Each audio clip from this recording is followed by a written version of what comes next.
Ranking Member Blumenauer and to all our witnesses as well, and members for being here today. Today's subcommittee hearing is an important step as the House Ways and Means Committee considers updates to custom laws to ensure Customs and Border Protection has the right policies in place to enforce our laws effectively, facilitate legitimate trade, and provide clarity to the private sector. Congress has periodically made meaningful updates to customs laws. However, it has been 30 years since our last comprehensive overhaul. In the three decades since, we have seen the emergence of e-commerce, major supply chain challenges, many of which stemmed from a global pandemic, changes in consumer behavior, and the rise of China as a much larger player in global trade. Congress must do more to secure our key supply chains, modernize how and with whom we trade, and hold China accountable for its abusive trade practices. I'm eager for this committee to lead a thoughtful process to consider updates that reflect our current reality, and we're off to a strong start. Earlier this month, the full committee held a field hearing at the port in Staten Island, New York, to better understand challenges Americans face moving goods through ports every day.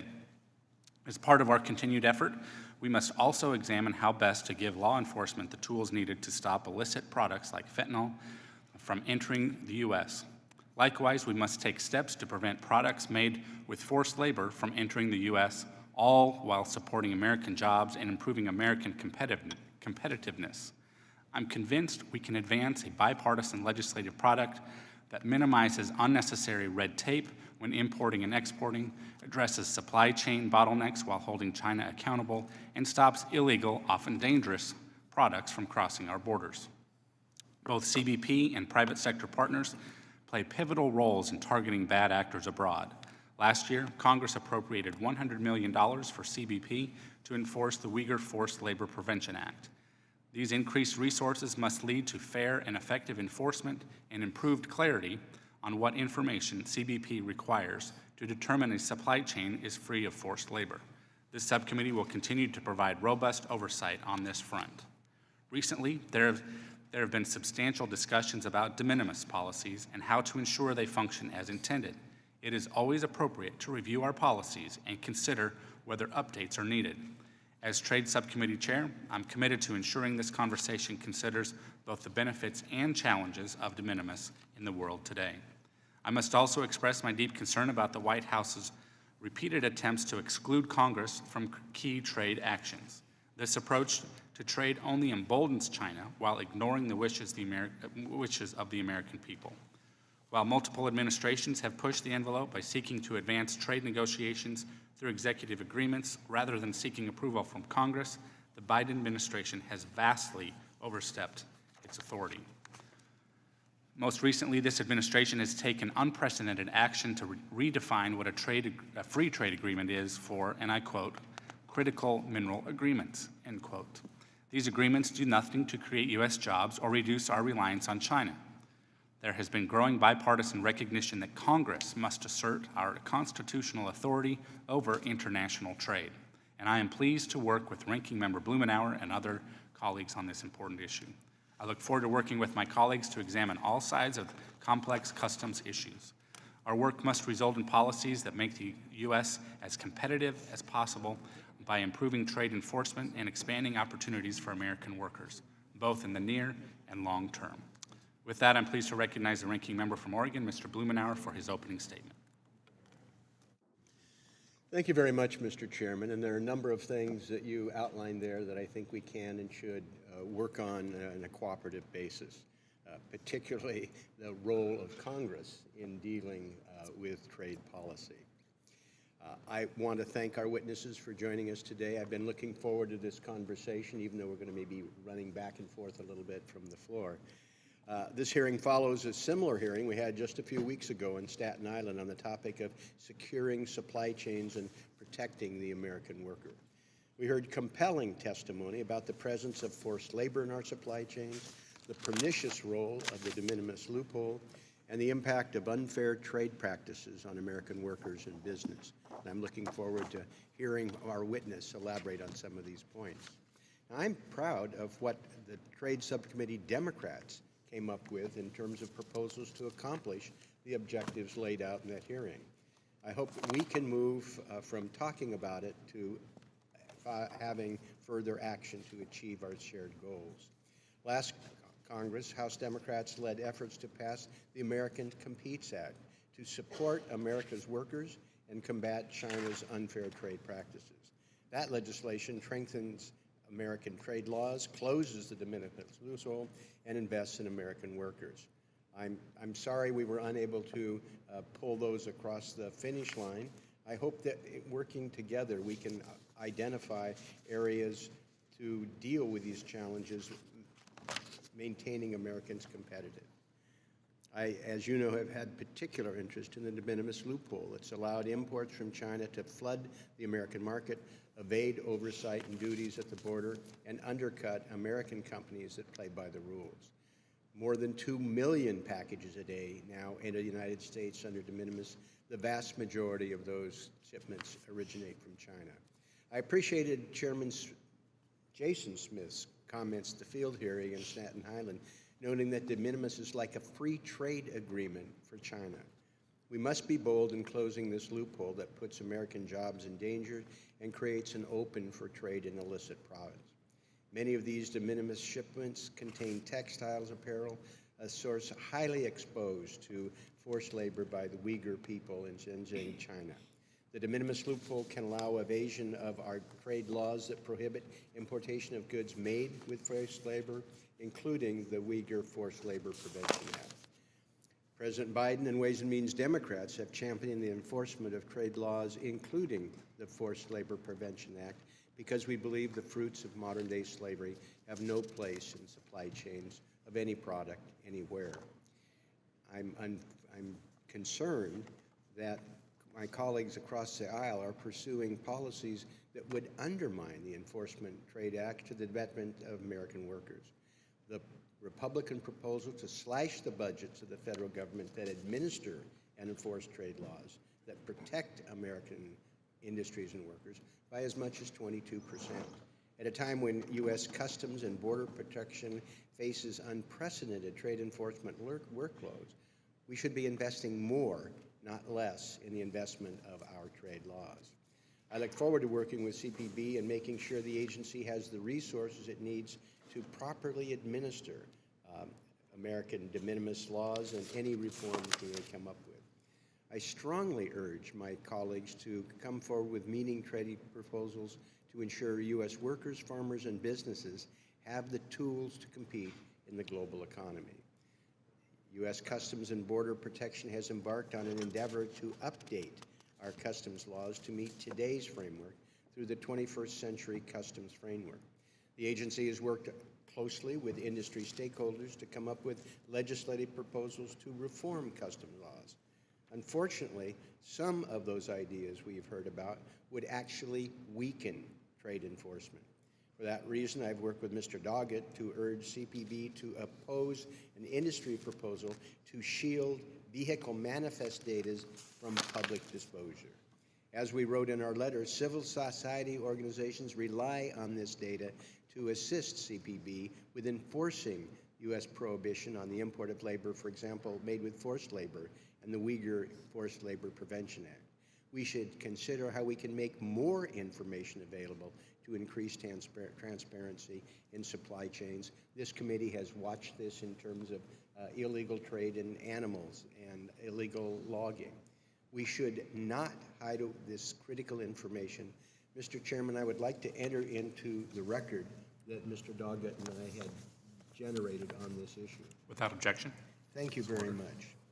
I look forward to hearing from our witnesses on these issues as we consider proposals to update the customs laws and procedures, and hope that Congress facilitates that, not makes it harder. I appreciate, Mr. Chairman, this hearing and look forward to working with you on areas of common interest and perhaps analyzing areas where we may find development of some common ground. Very good. Thank you, Mr. Blumenauer. I will now introduce our witnesses. Brenda Smith is the Global Director of Government Outreach for Expeditors International and is the former Executive Assistant Commissioner at CBP. Next, we have Michael Kenko, the CEO of Import Genius. Next is Fred Ferguson, the Vice President of Public Affairs for Vista Outdoor. Michael Stumo is CEO for Coalition for a Prosperous America. Finally, Martina Vandenberg, founder and president of Human Trafficking Legal Center. Thank you to all of our witnesses for taking your time and sharing your expertise here today. I will remind all of you that your written statement will become part of the record.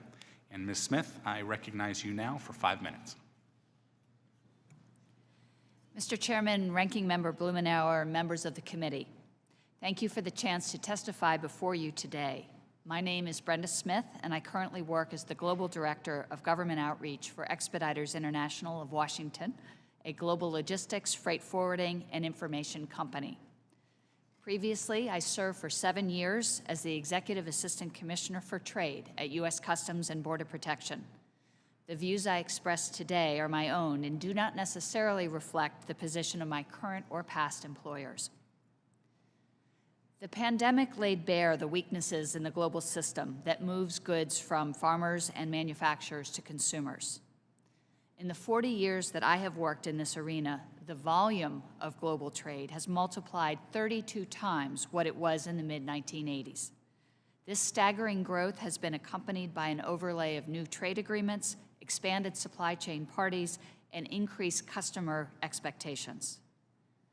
Customs administrations have also evolved over those 40 years, mostly in response to border security challenges, leaving many trade modernization efforts unfinished. In my work on the U.S. single window, I learned the importance of developing a clear vision and then translating this vision into legal, operational, and technology frameworks. My own statement of principles underlying a vision for customs modernization would include the following points. First, leveraging trusted trader investment to share risk information and truly streamline entry and compliance procedures by all U.S. government regulatory agencies. Make the green lane a reality across all types of shipments and trade processes. This approach should extend to expansion and full implementation of AEO mutual recognition agreements. Second, truly digitizing all agency requirements for supply chains, including a continued commitment to the U.S. single window and a full rationalization of data requirements to minimize redundancy and focus on collecting only the most important data at the right time from the right party. More data isn't always better. Quality is more important than quantity. Third, planning and practicing a response to supply chain disruption across all government agencies and their supply chain partners. Resiliency will be greater if potential regulatory and operational flexibilities are determined in advance and recognize the lower risk associated with trusted traders. And finally, a single process across all agencies with requirements for good crossing borders, to include the alignment of regulations, operational processes, and trusted trader programs, and a commitment to using the U.S. single window for the collection of all data. So what will it take to implement this vision? There are many things that could be included, but I'd like to highlight 2 specific areas. First, the investment in customs personnel and technology, and second, collaboration with stakeholders.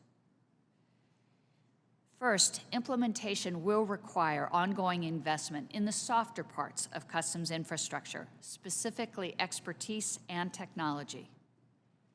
Aside from significant investment in forced labor capabilities, the level of CBP's non-uniformed trade personnel has not materially increased since CBP was established in 2003. In addition to ensuring that there are enough specialists to handle the growth in trade and complexity, these individuals need to be well-trained in both modern business practice and traditional customs competencies, with a dedicated trade and cargo academy and regularly updated curriculum. Investment in technology will support data collection and analysis for enforcement and facilitation, and must prioritize the continued modernization of the automated commercial environment. The second key requirement for modernization is collaboration with stakeholders. At CBP, I worked extensively with numerous partners and valued forums that allowed for frank discussion and consensus building. Expanding private sector engagement with the partner government agencies through the Border Interagency Executive Council and driving active regulatory, operational, and technology coordination through forums like the COAC, the Trade Support Network, and the BIEC would result in better problem solving and an environment that meets the needs of both government and the private sector. I thank this committee for the opportunity to advocate for customs modernization. Much work remains to be done, but I strongly believe it is work worth pursuing as we support opportunities for businesses and consumers as they engage in the global marketplace. Thank you. Mr. Kenko, you are recognized for 5 minutes. Chairman Smith, Ranking Member Blumenauer, and members of the subcommittee, thank you for the opportunity to testify today. My name is Michael Kenko, and I am the CEO and founder of Import Genius, a leading provider of supply chain intelligence to the global trade community. We transform raw shipping manifest data from U.S. Customs into usable information for the trade community and the general public. Since 2007, Import Genius has helped make the global supply chain more efficient and more transparent by making shipment records from 17 countries, including the United States, easily searchable and user-friendly. This data includes shipping details such as the name of the importer, the name of the overseas exporter, a description of the products, the port of entry, the ocean carrier, and the shipment dates. Our platform helps companies improve their supply chains and global competitiveness while aiding regulatory compliance. We help government facilitate trade, stimulate commercial activity, and enforce trade laws. And we help investigative journalists and NGOs uncover forced labor and keep consumers safe from counterfeit goods and save lives from deadly illicit drugs like fentanyl. As Congress considers customs modernization and Customs and Border Protection continues its work through the 21st Century Customs Framework, I urge you to increase supply chain transparency by requiring the publication of air data. Today, I want to share a few examples that demonstrate why this change is so important. The Import Genius platform has uncovered forced labor from China in the supply chain of products like laptops, refrigerators, rubber gloves, and even human hair. We have even helped law enforcement identify drugs smuggled into the country in shipments of bananas.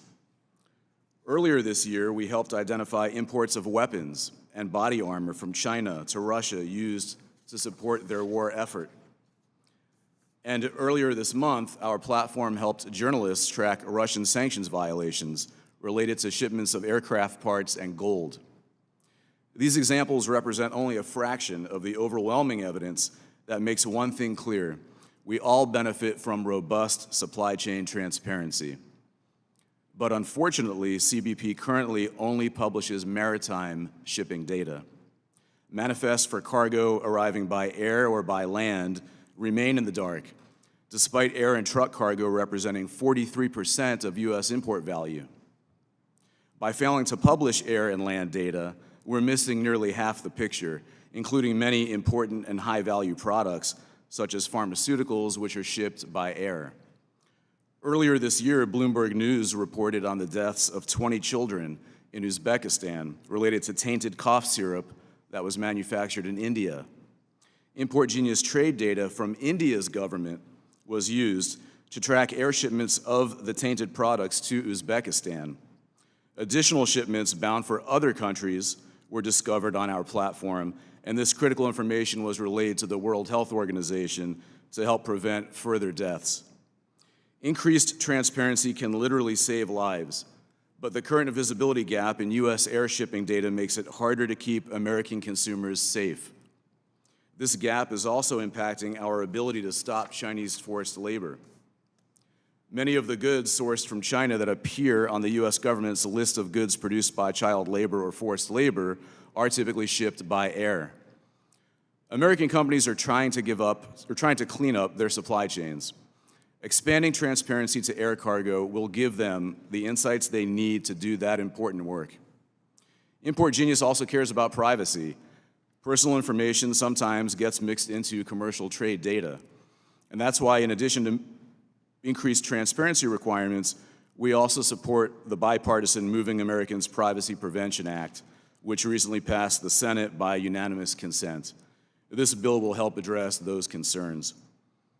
I'll close by reminding the committee that supply chain transparency is the #1 goal of the 21st Century Customs Framework. Public disclosure of air data would help stop human rights abuses in China and around the world, save lives from fentanyl, and dramatically improve our understanding of global trade. Import Genius urges Congress to advance legislation requiring the publication of air data on the exact same terms that CBP publishes maritime trade data today. Thank you, and I look forward to your questions. Thank you. Mr. Ferguson, you are recognized for 5 minutes. Hey, good morning, Chairman Smith, Ranking Member Blumenauer, and members of the subcommittee. My name is Fred Ferguson, and I serve as Vice President of Public Affairs and Communications for Vista Outdoor. I am grateful for the chance to testify. Vista Outdoor is a leading designer, manufacturer, and marketer of outdoor recreation products. Vista Outdoor is comprised of 41 iconic brands, including Bell Helmets, Camelback, Fox Racing, Simms Fishing, Quiet Cat, and many, many more. We are headquartered in Anoka, Minnesota, and employ more than 6,000 people across 16 states and Puerto Rico. We are a mission-driven company founded on the belief that when we do well, we can do good. This mindset drives our business actions. Over the past 3 years, we've invested more than $1 billion acquiring new outdoor companies. We have a robust compliance program, and we've dedicated funding to conservation and public lands access through the Vista Outdoor Foundation. We appreciate the subcommittee for holding today's hearing.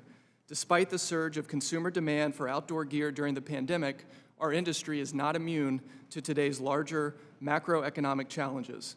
Combined with foreign online sellers and distributors who enjoy a significant competitive advantage in direct-to-consumer sales, the status quo is challenging on many fronts. My testimony will focus on 3 critical issues that require congressional leadership. Number 1, providing parity to U.S. foreign trade zones. Number 2, renewal of GSP. And number 3, updating the competitive needs limit provision within GSP.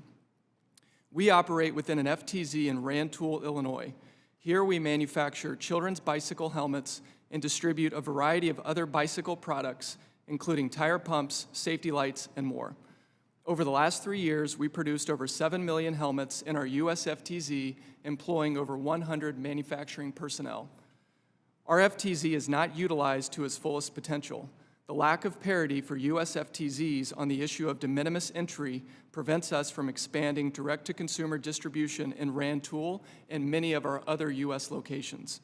FTZs are not eligible for de minimis entry because of the interpretation of a single word from a 1930s era statute. This means we're losing ground to competitors who enjoy up to 60% in duty and tax savings by foreign online sellers or companies in Mexico, Canada, or other foreign locations. Congress obviously didn't intend to exclude FTZs from e-commerce benefits. The current statute was written decades before the invention of the personal computer. FTZs have other benefits, especially in the context of illicit imports from China. Concentrating DTC distribution across our country's networks of FTZs can support CBP efforts to enforce trade laws, protect IP, and promote safety. U.S. FTZs are some of the most highly regulated entities in the country. Allowing de minimis entry for products withdrawn from U.S. FTZs is a ready-made solution to secure supply chains and promote American jobs. By contrast, CBP has no oversight of the foreign warehouses where de minimis shipments currently originate and where no Americans are employed. There are 197 U.S. FTZs located within all 50 states. They employ over 480,000 Americans and should be used as a tool to better manage shipments coming into the United States. Lastly, we've seen de minimis used to skirt excise tax payments on certain fishing and archery equipment. This shortchanges conservation programs and disadvantages companies who play by the rules. Congress should also pass a full retroactive renewal of GSP. GSP incentivizes U.S. companies to diversify their supply chains away from China. while boosting the economies of developing countries who otherwise may fall under the influence of other global adversaries. Congressional inaction has contributed to inflation, costing U.S. companies over $2.5 billion and consumers even more at the retail level. Congress should also update the competitive needs limit provision within GSP. Inflation has driven up the cost of production and triggered certain C&L thresholds for many products. Artificially low C&L thresholds cut countries off just as they are starting to build domestic industries capable of competing with China. Thank you for the opportunity to participate in today's hearing. In summary, parity for FTZs, renewal of GSP, and updates to C&Ls would create certainty and give U.S. companies confidence to invest in domestic operation, strengthen supply chains, diversify, and feel confident that U.S. policy will not fundamentally shift as the political winds change. Thank you. Thank you. Mr. Stumo, you're recognized for 5 minutes. Chairman Smith, Ranking Member Blumenauer, and members of this committee, it's an honor to testify here today. My name is Michael Stumo. I'm the CEO of the Coalition for a Prosperous America. CPA is proud to be the leading national bipartisan organization representing exclusively domestic producers and workers across many industries and sectors of the U.S. economy. De minimis, also known as the Amazon loophole, is a serious flaw in customs law that allows over 2 million packages per day to enter the U.S. without meaningful inspection, tariffs, country of origin information, or HTS codes. Historically, it was a very minor exception. Today, shippers that use de minimis have little or no knowledge of what is in the box. The practical effect is to authorize every foreign vendor on planet Earth, completely outside our jurisdiction, the ability to sell directly to American households without any liability. Chairman Jason Smith rightly said de minimis is essentially a free trade agreement with China. Allowing China to exploit de minimis is in fact unilateral disarmament of our customs and trade laws. It's another way that China is exploiting U.S. law to further their geopolitical and military rise, while making us weaker by sacrificing American manufacturers and workers. Thankfully, there is bipartisan agreement that this must be fixed. Ranking Member Blumenauer led the way with an important bill last year that effectively excludes China from exploiting the de minimis loophole. Many organizations endorsed it, including mine. Several Republican senators supported it. A Morning Consult poll revealed that an overwhelming 81% majority of voters support Congress addressing the de minimis loophole. Former Trade Ambassador Lighthizer said last week that Congress must get rid of de minimis because it supports China and hurts us. Simply lowering it to $200 will do nothing to fix the problem. De minimis is directly harming our CPA members. It undercuts textile producer Parkdale Mills in North Carolina, one of our members and the biggest buyer of U.S. cotton. That's because Shein now sells billions in clothing directly to U.S. consumers while avoiding our forced labor bans and Section 301 tariffs. De minimis hurts CPA member Liberty Tabletop in New York, the only American-made stainless steel silverware manufacturer. That's because Amazon and Temu help Chinese flatware makers sell their products made with subsidized stainless steel and avoid 301 tariffs. De minimis hurts CPA member Kent Bikes in New Jersey and South Carolina, the largest manufacturer of U.S. bikes. That's because Chinese bikes, some with exploding batteries, are shipped individually, avoiding tariffs, avoiding safety inspections that are required of U.S. producers. The de minimis loophole is ungovernable lawlessness. CBP itself warned last March that the overwhelming volume of small packages and lack of actionable data impacts CBP's ability to identify and interdict high-risk shipments that may contain narcotics, merchandise that poses a risk to public safety, counterfeits, and other contraband. Over 62% of shipments originate in China or Hong Kong. That does not include the Chinese goods moving through Mexican and Canadian warehouses that are shipped here. Counterfeit goods are rampant, with more than 90% of seizures coming from international mail and express couriers. The vast majority of seizures are from China. According to official trade figures, China exported roughly $532 billion last year to the U.S., which, by the way, is more than the next 5 Chinese export markets combined. But the value of de minimis shipments is not included because CBP has no idea what the number is. Our CPA economics team, however, estimates that de minimis imports from China hit nearly $188 billion last year. Incredibly, logistic companies in Canada and Mexico actively market our de minimis as a loophole that their vendors should exploit. But Canada does not allow incoming de minimis shipments from any countries except the U.S. and Mexico, and none through their postal service. The EU has an effective de minimis level of 0. China is $8. The de minimis loophole has built e-commerce giants Shein and Temu.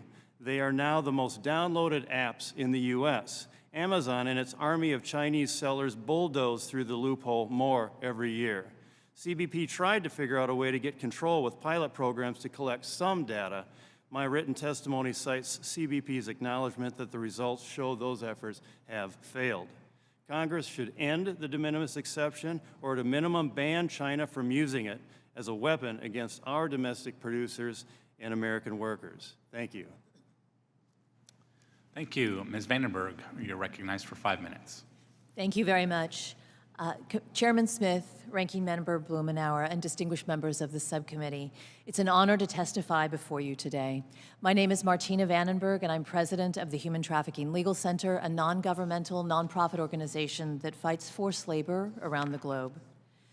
And forced labor today is a feature, not a bug, in global supply chains. The International Labor Organization estimates that 27.6 million people are held in forced labor around the globe.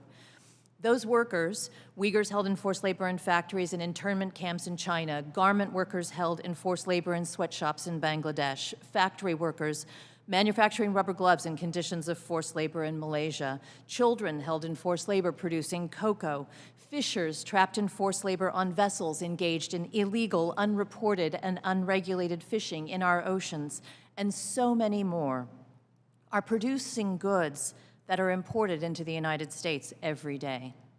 There is no way that U.S. workers can compete with workers held in forced labor. To protect American workers, we must eradicate forced labor across the globe. To protect American workers, we must protect all workers. In my written testimony, I discuss 4 key issues that I'd like to touch on briefly this morning. First, no safe harbor for forced labor. The Human Trafficking Legal Center serves as the secretariat of the Tariff Act Advisory Group, a coalition of organizations fighting for the enforcement of forced labor import prohibitions. Import bans are powerful tools to combat forced labor.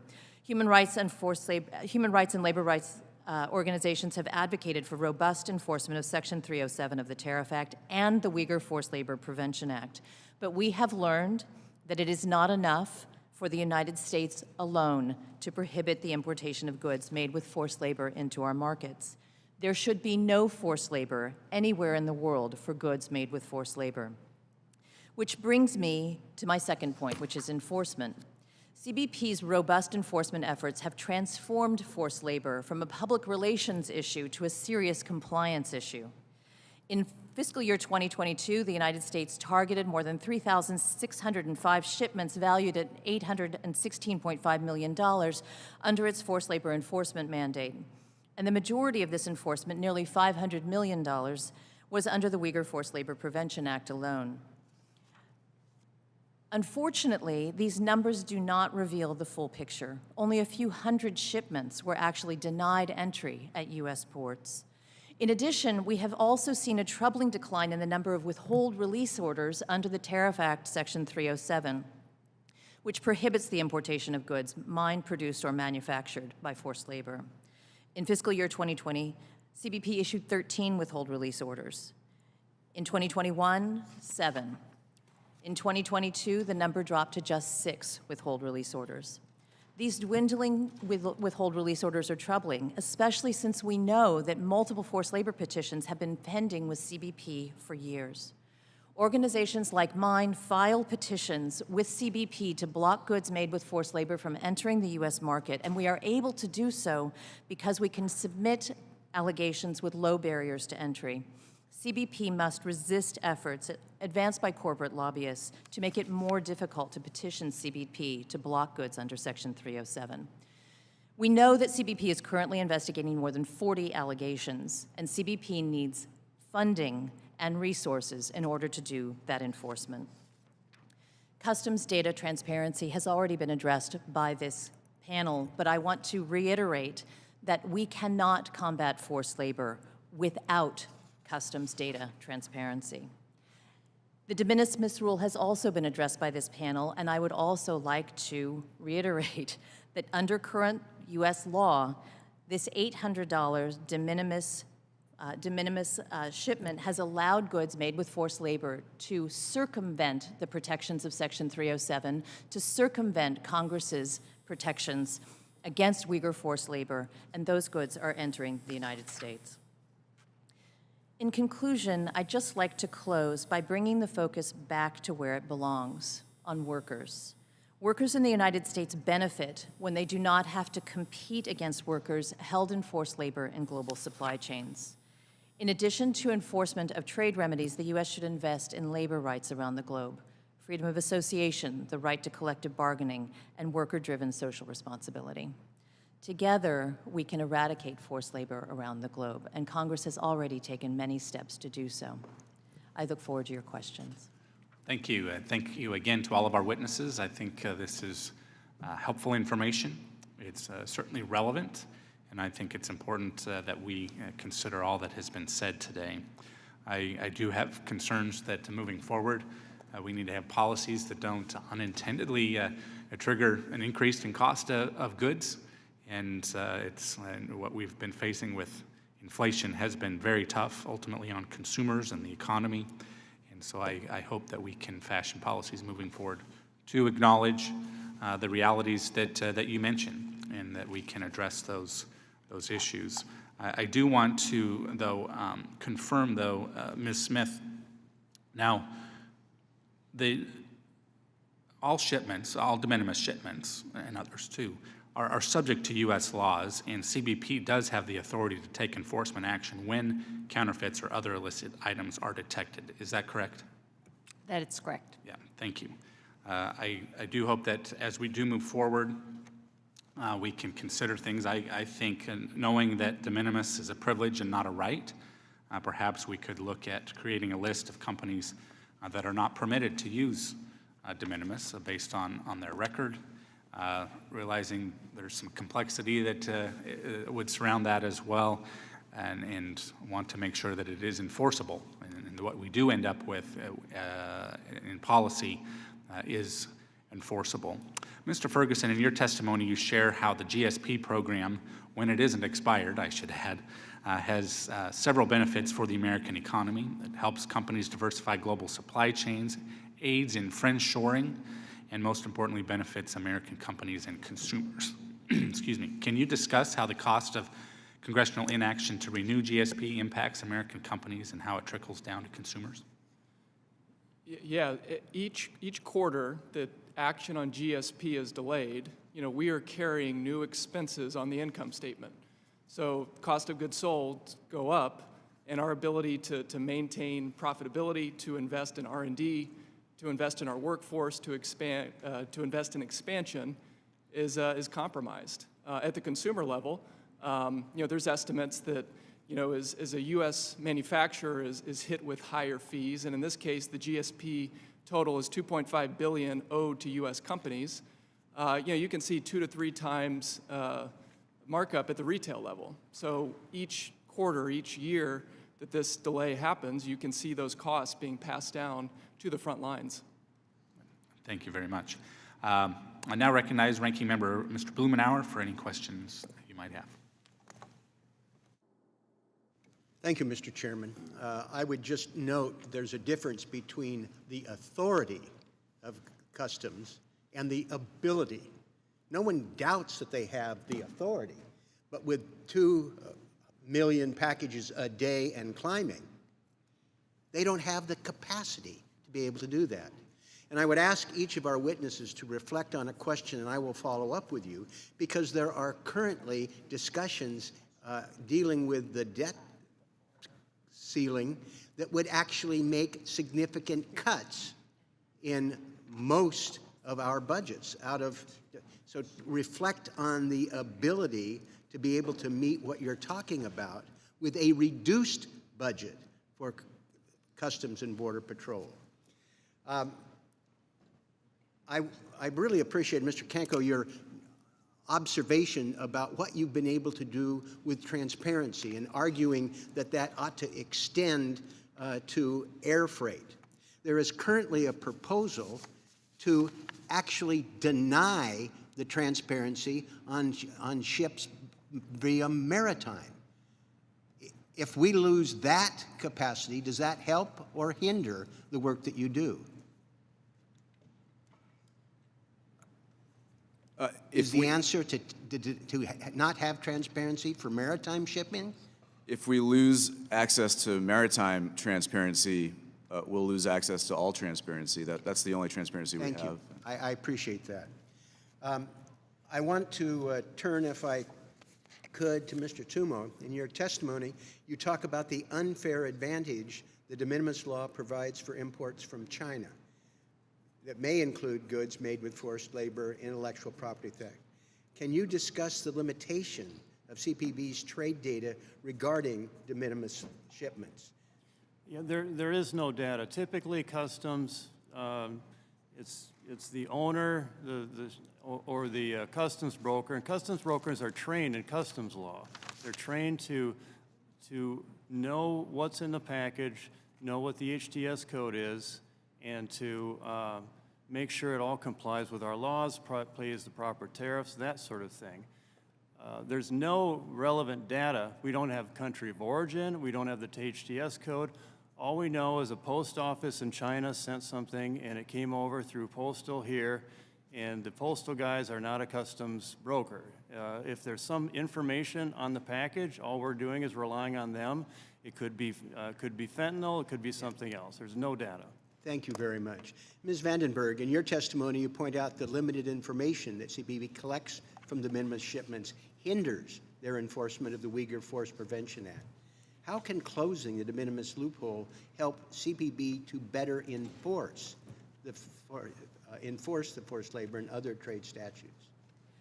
Closing the loophole would give CBP much more insight and much more transparency into goods that are coming in.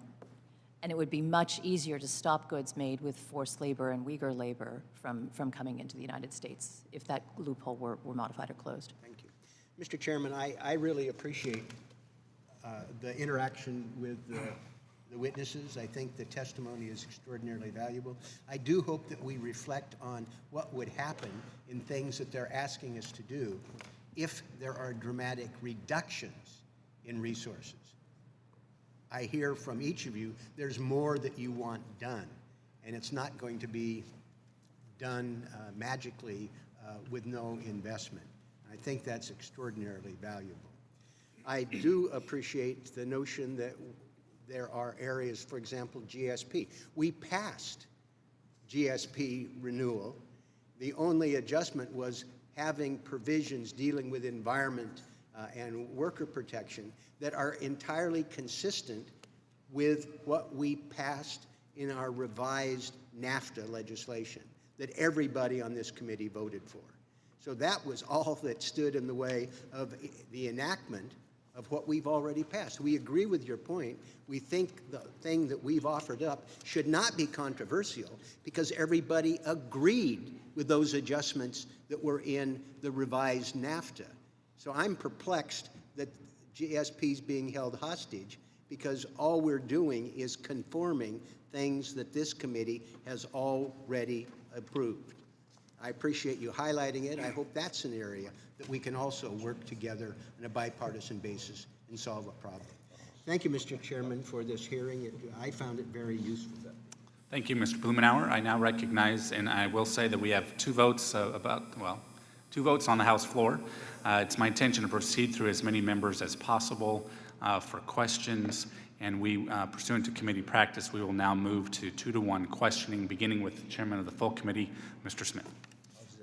Thank you, Chairman Smith. Mr. Kanko, at a recent field hearing of the Ways and Means Committee at the Port of Staten Island in New York, we heard witness testimony about China's human rights abuses and the fact that products produced by Chinese forced labor still make it to the U.S. market.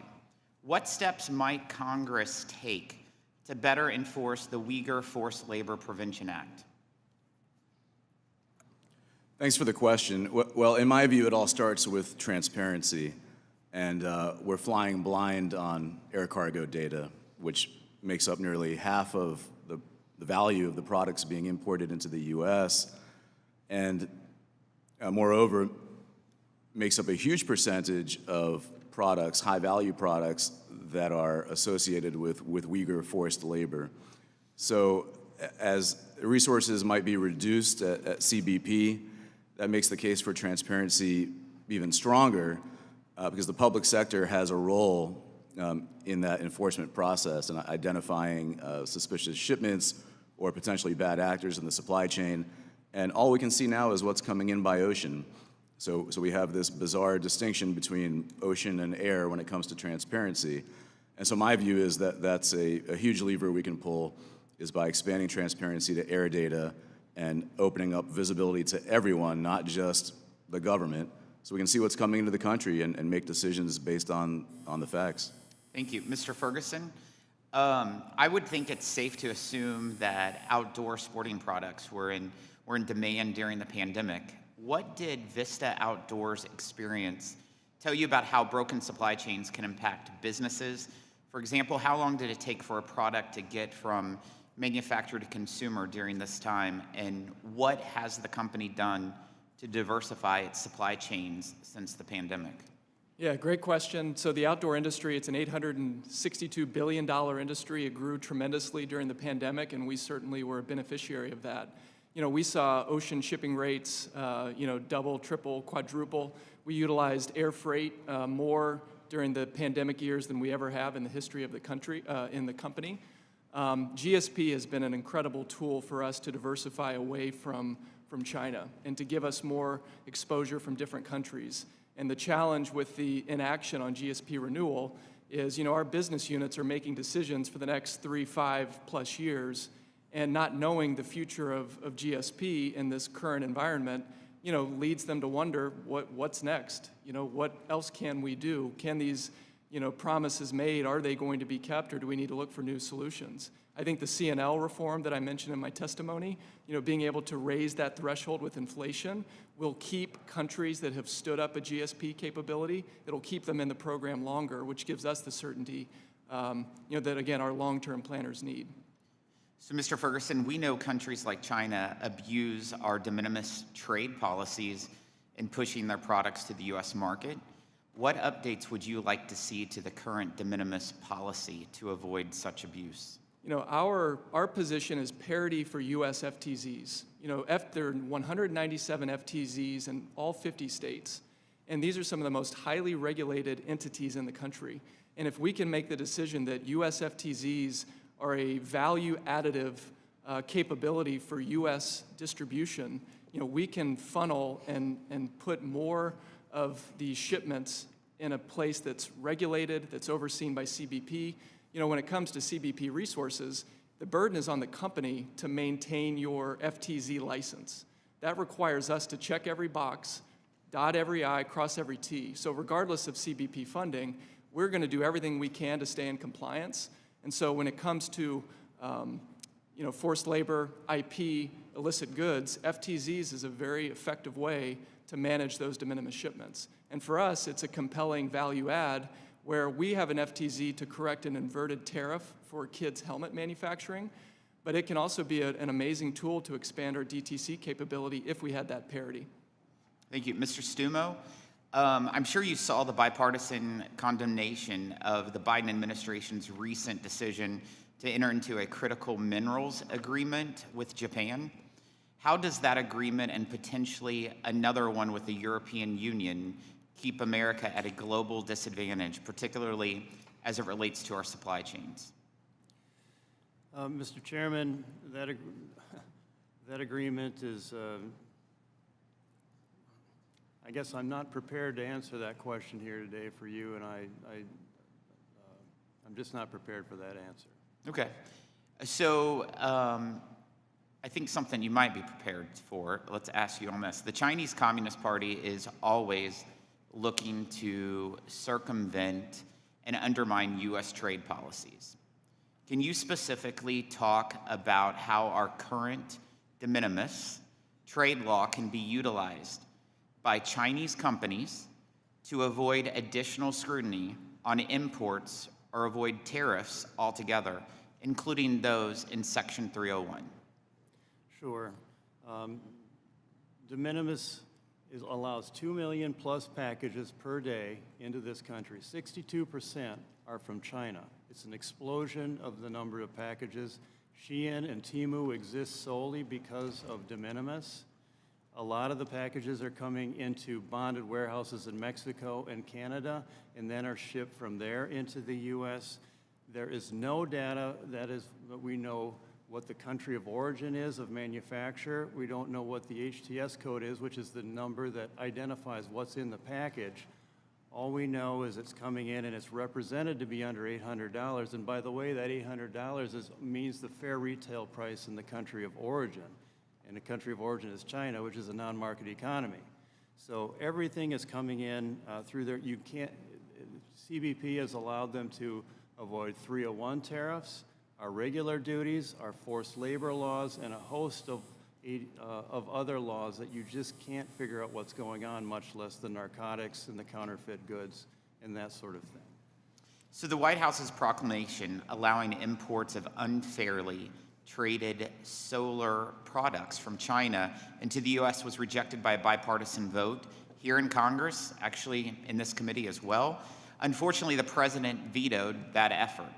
What signal does the suspension of additional tariffs on China, when we know they are absolutely cheating, send to the Chinese Communist Party? It says that we will allow trade cheating. We want cheap stuff at any cost. We don't really care about forced labor. We don't care about dirty coal being used to make the panels that take 10 years of use to offset the dirty coal that went into them, and that will allow the whack-a-mole game of them to go to other countries once we find subsidies, allow them to circumvent. And by the way, this 24-year moratorium, and I know there's differences on this committee, of those tariffs is not temporary, it's permanent, because they're building wafer plants there in order to comply and not be found to circumvent later, so we'll get solar from those countries forever, not just temporarily. And of course, they're building in this country now too. Thank you, sir. Thank you, Mr. Chairman. Thank you. I now recognize Mr. Buchanan for 5 minutes. Thank you, Mr. Chairman, and I want to thank all our witnesses for being here today. I want to talk a little bit about IP and the theft of our IP. They estimate it's close to $300 to $600 billion from the Chinese, and I'm sure others as well. My thought is, what ideas or suggestions do you have to better enforce our laws and punish the bad actors? And I'll say, I was there 20 years ago in Beijing, and that was at the top of the list with a business group back then, and they talked about addressing it. And it was just, to me, it's just been a lot of conversation. Nothing much been done. In fact, I think it's got a lot worse in the last 20 years. So I just want to get your thoughts.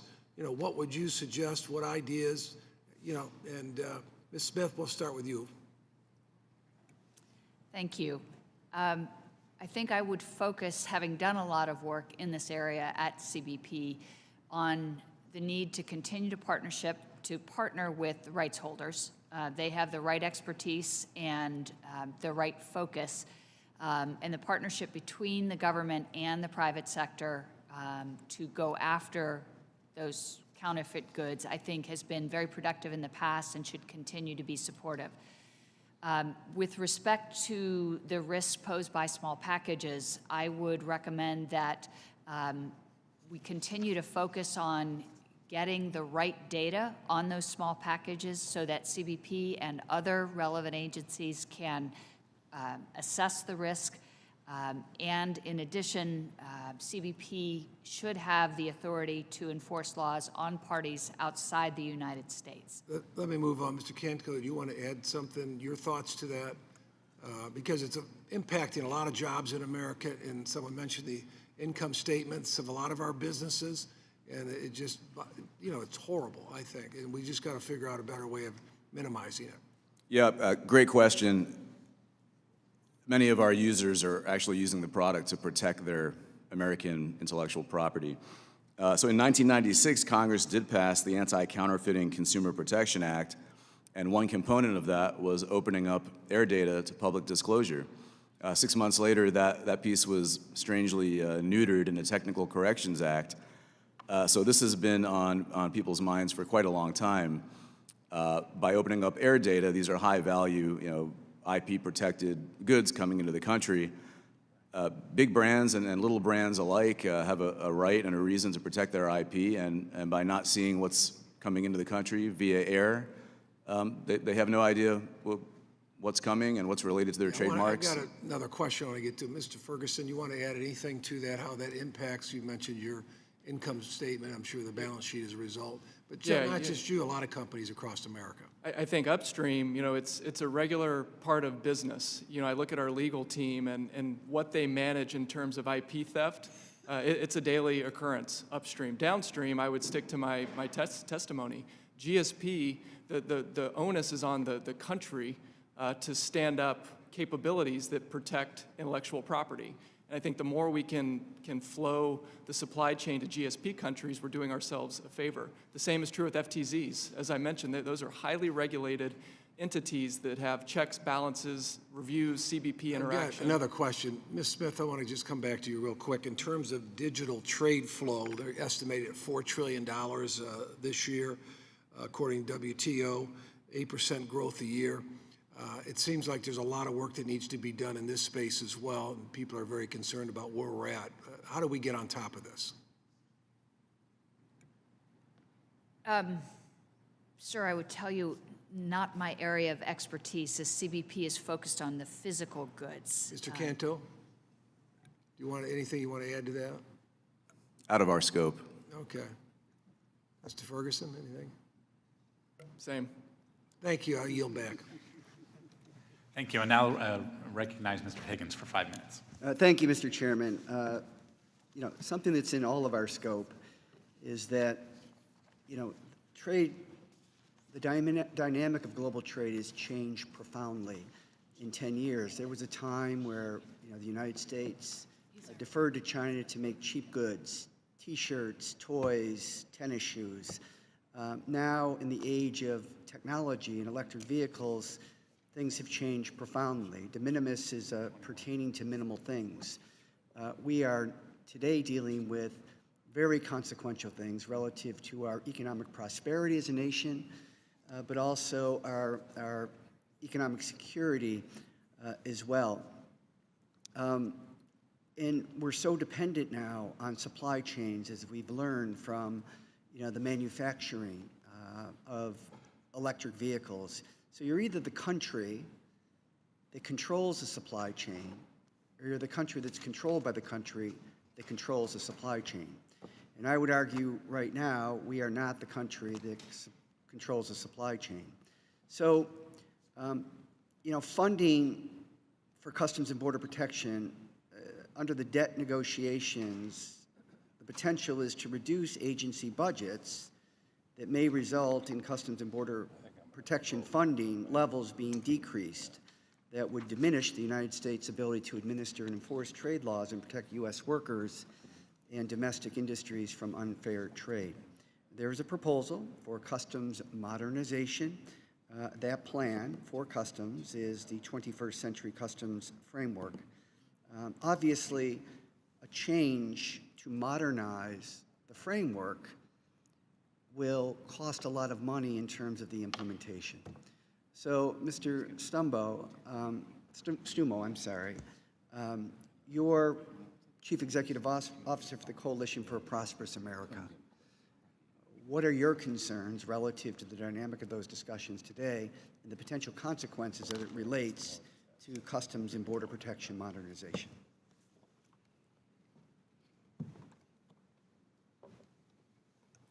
We're focused on making it advantageous to invest, build here, employ workers here. And the customs, our borders with regard to goods, as has been mentioned, it's become just lawlessness. And so we have to have the ability to enforce all the trade laws. And it's not just tariffs and 301 tariffs. It is consumer product safety standards that my members have to abide by, but the imports do not. And you know, look at that number with 532 billion from China last year, plus the 188 from de minimis. We're the bigger export market for them than the next 8 countries combined. And how much of that coming back here could make us achieve 5% growth per year, 6% growth? And it starts at the border. We can negotiate whatever we can in the trade agreements, but we have to have the data that we have to enforce against forced labor. We have to have the ability to do that quickly without a 2-year investigation that never happens. Mr. Chairman, I'll yield back the remainder of my time. Thanks. May I add that Mexico, by the way, has air, land, and sea manifest transparency. Thank you. I now recognize Mr. LaHood for 5 minutes. Thank you, Mr. Chairman. I want to thank all of the witnesses for your valuable testimony here today. I wanted to talk about one particular topic here. Proper enforcement mechanisms are a vital part of our U.S. trade policy. We've heard a little bit about that here this morning in protecting Americans from dangerous and illegal goods while still ensuring the flow of trade is efficient and effective and accountable. One important piece of the enforcement conversation is our reliance on goods coming from China. And as we know, there are many bad actors that take advantage of the current system. As we consider policy solutions to strengthen our enforcement procedures, we need to simultaneously be thinking about our relationships with countries in the Indo-Pacific region, including Taiwan. I'd like to focus this morning on the recent USTR announcement of, quote, early harvest negotiations with Taiwan, including a chapter on customs administration and trade facilitation. As a member of this subcommittee and also a member of the Select Committee on China, which is our bipartisan committee focused here in Congress on the strategic competition with China, it's clear to me that strengthening our trade relations with partners in the Indo-Pacific region, including Taiwan, is going to be vital in the coming years to decrease our dependence on China. While I support efforts to assist in the development of the trade relationship, especially given the complexities of Taiwan's presence in the Indo-Pacific and the looming threat of the CCP, it is vital that Congress plays an active and engaged role in the trade relationship. Ms. Smith, are you generally familiar with the customs and trade facilitation chapters from past trade agreements such as USMCA? And if so, can you speak to how some of the provisions may be meaningful to the Customs and Border Protection in its work at U.S. ports or to American exporters or importers? Thank you for the question, sir. The customs and trade facilitation provisions in free trade agreements typically drive consistency in approach between the U.S. and its trading partners. Free trade agreements that drive that consistency and drive uniformity, both in port procedures, customs clearance procedures, and in regulatory processes, are tremendously useful to U.S. multinationals trying to do business in a consistent, harmonized fashion, to support better enforcement and better facilitation. And from an enforcement perspective, can you share some of your thoughts on our trade relationship with Taiwan and what that should potentially look like as we continue to consider ways to decrease our reliance on goods coming from China? So without specific expertise in Taiwan, I would tell you that having transparency and awareness of the requirements in Taiwan for U.S. businesses doing business there is a good thing and will help them make better decisions about where else to source goods as they look to diversify their supply chains. Thank you. Those are all my questions. I yield back, Mr. Chairman. Thank you, and I'll yield 5 minutes to myself for questions. Thanks to all our witnesses for being here today. I'm glad we're having 2 trade-focused hearings this month. as it demonstrates that Republicans really care about improving and modernizing the way U.S. engages in trade so that the United States can continue to be a leader, which is so important to so many workers, businesses, and families throughout the country. Not only is U.S. trade leadership critical for the health of the American economy, but we've also seen that if we cede our leadership role, our adversaries like China step in. Unfortunately, we've seen absolutely no interest from the Biden administration to engage in trade issues as they treat trade as a second-class issue. While the United States should lead globally on trade, it is Congress who should be leading the way in shaping and advancing our trade practices and agenda. Despite efforts from the Biden administration to try and circumvent Congress, it's the constitutional authority of Congress to lead on U.S. trade policy. I think most of my Democrat colleagues would agree that a critical minerals agreement is not actually a trade deal and that trade agreements need to be approved by Congress. But given the debt crisis that President Biden is stumbling through, the American negative outlook on the economy, modernizing and updating customs and policies and trade laws will be an important way to help fuel the economic growth. As a representative from Kansas' 4th Congressional District, I'm honored to represent farmers and ranchers in Kansas. Ag is an important economic industry in my home state. Meat tops Kansas ag exports and is our #2 overall export commodity for the state at more than $2 billion in 2022. And in the United States, ag exports hit $196 billion in 2022. I recently spoke with the Harvey County Farm Bureau, a group of highly motivated ag producers in one of the counties in my district, who made it clear that market access is one of the keys to helping them thrive, as well as trade enforcement and a robust workforce. Ms. Smith, how will modernizing efforts support the trade efforts of farmers and ranchers in Kansas and across the country? Thank you for the question.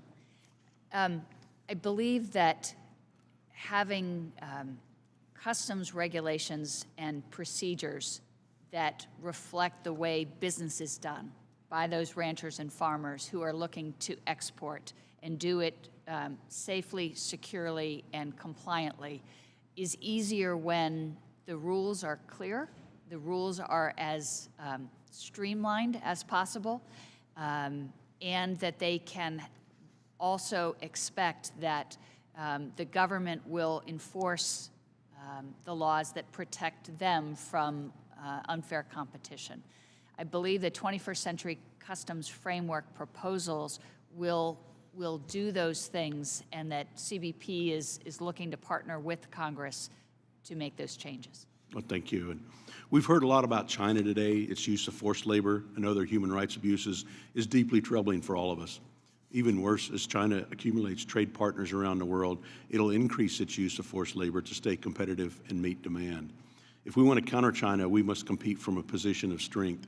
One of the new bills that I introduced with Congressman John Larson would help us innovate and maintain global competitiveness and expand trade opportunities.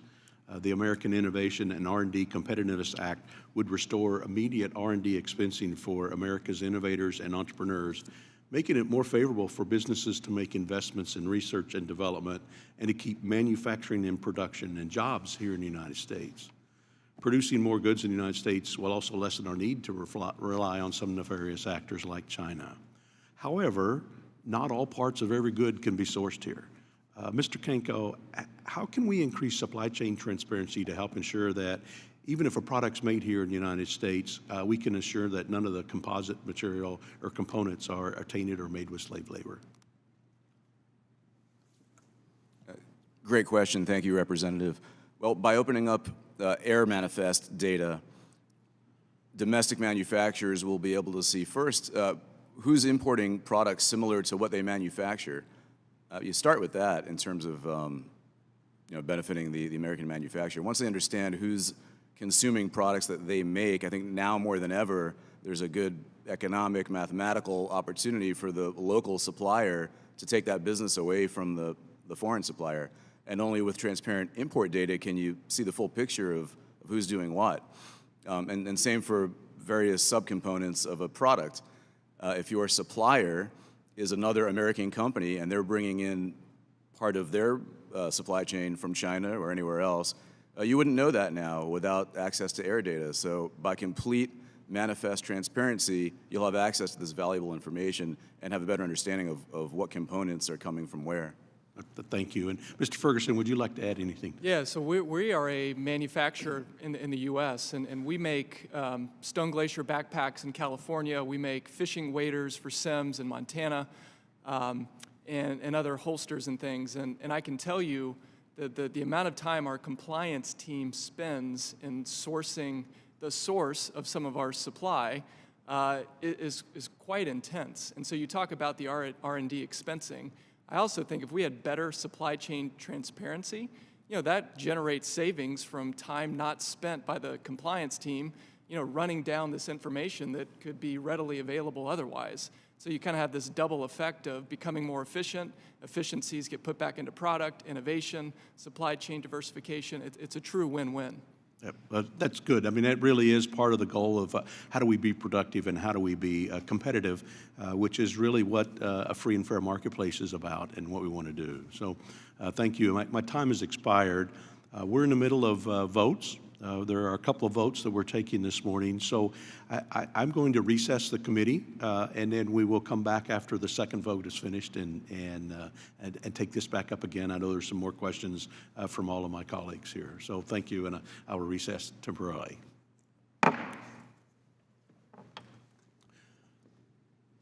I think it'll be about 10 to 15 minutes in that time frame. We're about to wrap up the first vote. And so just give you an opportunity for a break, and yeah, thank you.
We will come to order. Next, I will recognize Mr. Panetta for 5 minutes.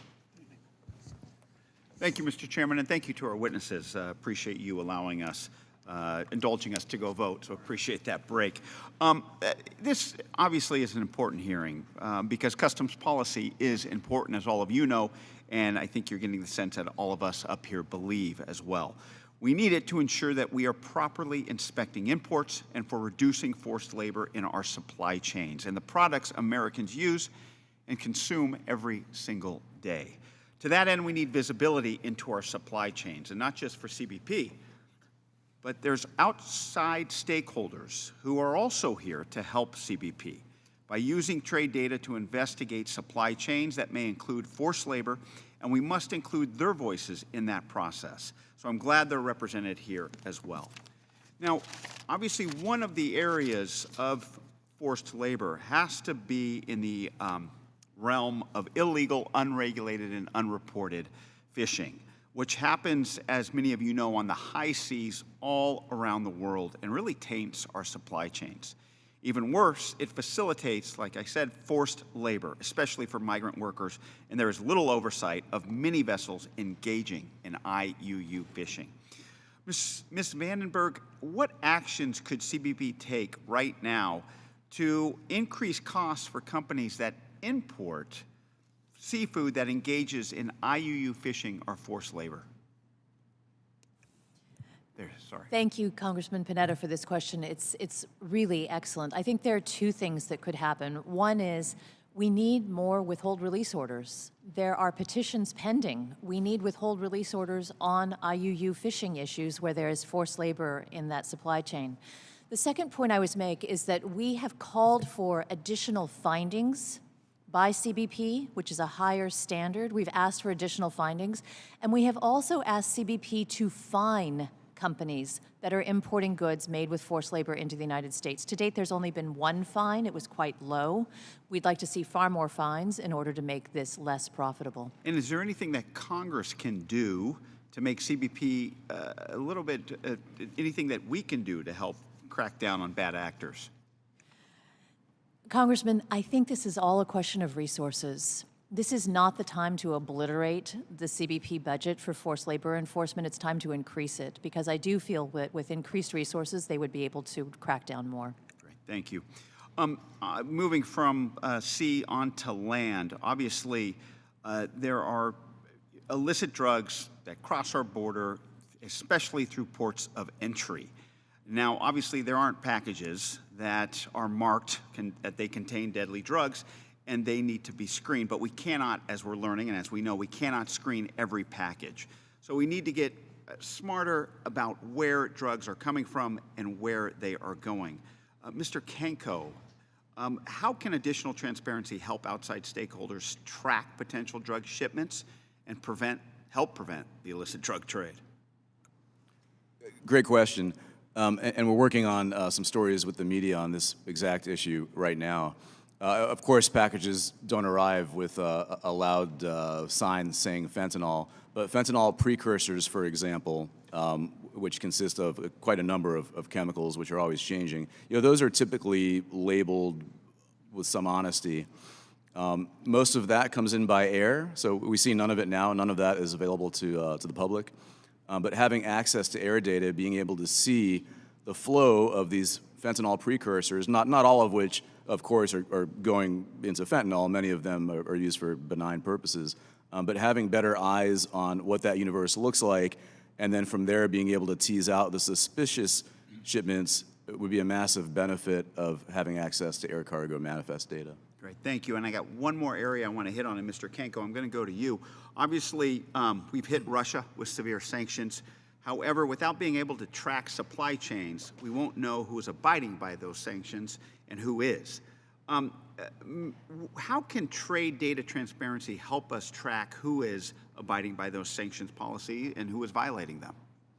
Well, one simple answer would be what we would do, or what users of our data would do, is watch for spikes in categories of products that are against the norm. And when you see a pattern like that, the next layer of analysis would be, is this behavior happening to circumvent a typical trade flow between a sanctioned country or a sanctioned product category to get around that and still accomplish the endpoint delivery. So trade data can be used in any number of ways to find sanctions violators, and we recently helped expose some of that. Great. Thanks to all the witnesses. Appreciate that. Thank you, Mr. Chairman. I yield back. Thank you. I now recognize Ms. Miller from West Virginia for 5 minutes. Thank you, Chairman Smith, sorry. And thank you all for being here today. A lot has changed since we obviously passed the last customs modernization bill.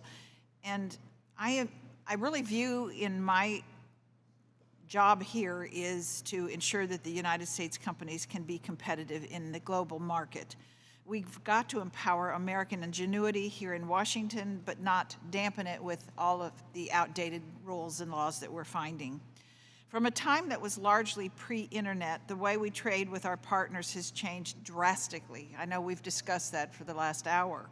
And we need to make sure that our agencies have the tools that they need to hold China and other bad actors accountable, collect required duties, and ensure that the goods that are made with slave labor and human rights abuses do not reach our market. Mr. Ferguson, as an apparel and recreational goods manufacturer, I'm sure that you source products and inputs from all over the world. Can you explain the importance of the GSP and how it plays for your company, especially when attempting to build supply chains outside of China? Yeah, GSP is critical. You know, the financial reward that our teams can realize from utilizing GSP are material. And it's enough to stand up new supply chains, to leave supply chains that our teams have developed over decades in China, but it is worth it. But the key is, you know, the promises made, you know, will promises be kept? And thus far, $2.5 billion are still hanging out there that we have to carry on our income statement quarter after quarter. I think, you know, one point that's a positive data point, since travel goods were added to GSP in 2017, $5 billion has migrated out of China. So I think there's a lot of compelling points that support the GSP works. But for our teams that are thinking in 3- and 5-year chunks, you know, we need certainty on GSP. And right now, that certainty is in question. It's so often what I hear from businesses is they just want certainty. Ms. Smith, our country is facing a challenging economic climate, and I'm concerned about raising any taxes on small businesses and consumers who are already having trouble buying everyday goods and services. While there's been controversy surrounding this topic, can you explain your perspective on how the elimination of the de minimis threshold would have impact on the overhead for small businesses and how those costs are passed down to everyday consumers who are already struggling with inflation? It's a wonderful question, and it really exposes a fairly complex dynamic. The rise of e-commerce has really been a boon to small and medium-sized businesses, and it has really driven a tremendous economic prosperity in a particular segment of the market. I think one of the things that the government can do working to support small and medium-sized businesses is to make sure that processes are streamlined and clear so that the business that they are conducting is compliant, it is safe to consumers, but it also allows them to earn a living. Of course, so many of us have already today talked about the current de minimis threshold as a loophole. Is there anything that you want to add about that, about the Chinese companies taking advantage? Earlier, I referenced the need for the right data from the right parties. And I think in the de minimis environment, one of the reasons that CBP and the other regulatory agencies are somewhat blindfolded is because they don't have the right data from the parties in the supply chain. I think that's absolutely critical, and I think the other thing, and it's been talked about a number of times today, is that CBP have the resources to enforce on that huge tide of small packages. Yes. Thank you so much. Mr. Kanko, last year, Congress appropriated over $100 million to Customs and Border Patrol to implement the Uyghur Forced Labor Prevention Act. Do you have views on how the CBP could better work with private industry to ensure that forced labor products never enter the U.S.? Sure. Well, as you know, oftentimes enforcement actions actually start with a tip or an insight from the public sector. And oftentimes that comes from manifest transparency, of which we can only see ocean shipments at the moment. So by expanding trade transparency to include air, you'll essentially double the amount of shipments that are now visible, and the public, NGOs, the media, businesses can scour that data and find clues and surface those to law enforcement, including CBP, who can then identify the more suspicious-looking shipments and investigate and take action. I've seen that happen time and time again, where an enforcement action starts with the public side. And what does the public have access to? Only publicly available data. So I think transparency is one answer there, and it's a big one. Thank you. I yield back. Thank you. I next recognize for 5 minutes, Mr. Smucker from Pennsylvania. Thank you, Mr. Chairman. Mr. Ferguson, I enjoyed hearing about VISTA and heard some of the problems you're faced with de minimis, particularly with an FTZ. And recently I'd heard from a Pennsylvania company that's in a very similar circumstance, and that's David's Bridal, which has traditionally been sort of a brick and mortar company where a bride can go in and try on the dress and touch it and feel it. And they're faced with all of the same market factors that brick and mortar companies are faced with today, where more and more is going online and so on and so forth. But they also have the FTZ issue, which really puts them, and the de minimis, which puts them on it's not a level playing field with companies from China, which is their primary challenge and primary competitor. So I think in a lot of ways it's similar to what you've experienced.